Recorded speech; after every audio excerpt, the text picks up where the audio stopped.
Welcome to The Explainer. Today, we're diving into a topic that, let's be honest, can feel a little intimidating: taxation.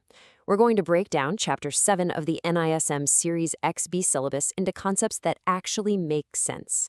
My goal here is pretty simple: give you the core knowledge you need to really get a handle on this for your exam and, well, for life in general. So let's get into it. So here's our game plan. We're going to start with the absolute basics, the core concepts of tax. Then we'll hit what is maybe the most critical piece of the puzzle: your residential status. From there, we'll walk through the 5 ways income is categorized, look at some real numbers, and then wrap it all up with a key rule and the one big idea you need to remember. Okay, first things first. Before we can even think about calculating tax, we all need to be speaking the same language, the language of the Income Tax Act. So let's just lay a really solid foundation with the absolute essentials. Right off the bat, one of the first things that can trip people up is the timeline. You've got the previous year, or PY. That's the financial year when you actually make the money. Then you've got the assessment year, or AY, which is the year right after that when you report that income and it gets taxed. So just think, PY is for previous earnings, AY is for assessing those earnings. Simple as that. So who actually pays tax?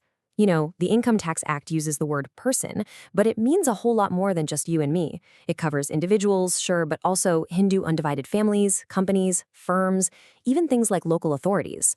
Basically, if an entity can earn money, the tax law has a box to put it in. It's a really wide net. And if you happen to be one of those persons whose income is being looked at, the law has a special name for you: an assessee. It's a straightforward idea. If you're on the hook to pay tax under the Act, then you are an assessee.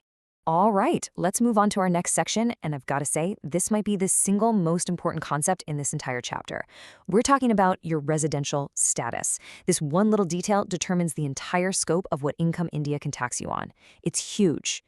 And this right here is a point that trips up so many people. Please do not confuse your residency with your citizenship. Your passport and your tax status are totally separate things. You could be a citizen of literally any country on earth, but for tax purposes be considered a resident of India, just based on where you physically are. Now this is where the rubber really meets the road. Just look at this table. It shows you exactly why this status matters so much.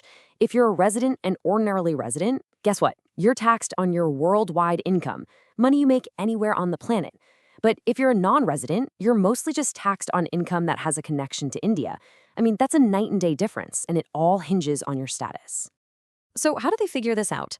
Well, for an individual, it all starts with these 2 basic conditions. You're a resident if you meet either one of them.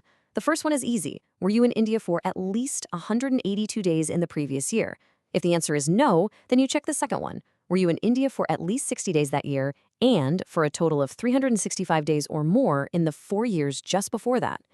But wait, there is a little more nuance here. You can be a resident, but not ordinarily resident, or RNOR for short. This is kind of a special in-between category, usually for people who've just recently become residents.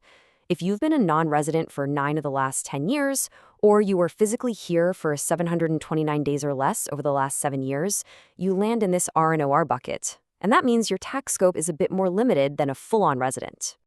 Okay, so once we figure out who is being taxed and on what scope of income, the next question is obvious, right? How do we classify all that money coming in? Well, the Income Tax Act gives us a super clear framework for doing just that. And here they are. Every single rupee of income that can be taxed has to be sorted into one of these 5 buckets: salary, house property, business or profession, capital gains, and then there's the catch-all: income from other sources. This structure is literally the backbone of how your total income gets calculated.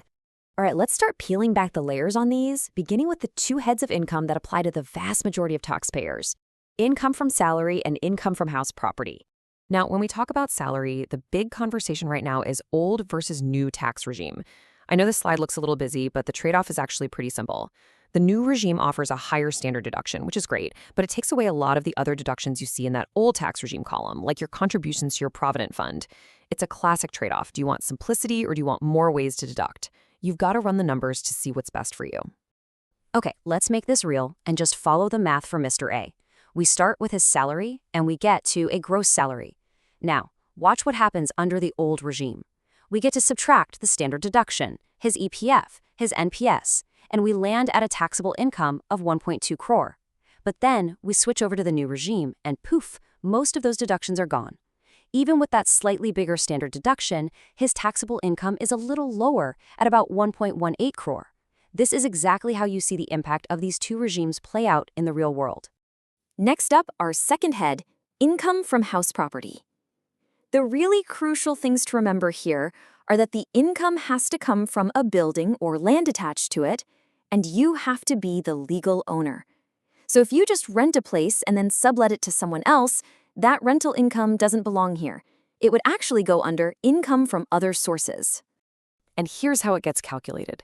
I know it looks a little complicated, but it all boils down to a pretty simple process. For a property you've rented out, you start with the rent you got, minus any municipal taxes you paid. Then you get a flat 30% standard deduction for things like repairs, and finally, you subtract any interest you paid on a home loan.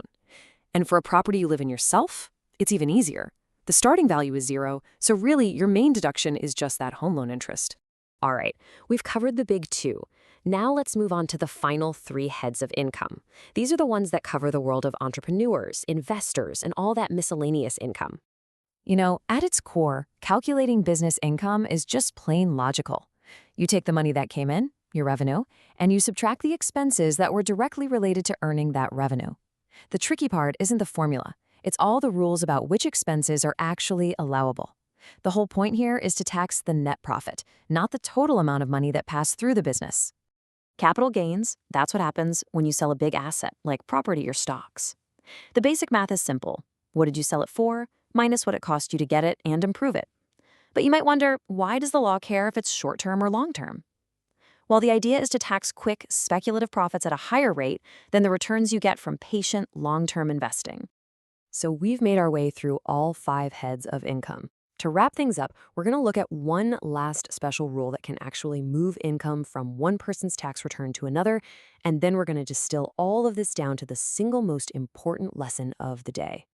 These clubbing of income rules are basically a way to prevent people from trying to game the system. The why behind it is simple. Without this rules, someone with a really high income could just transfer an asset to their spouse or kid to take advantage of their lower tax bracket.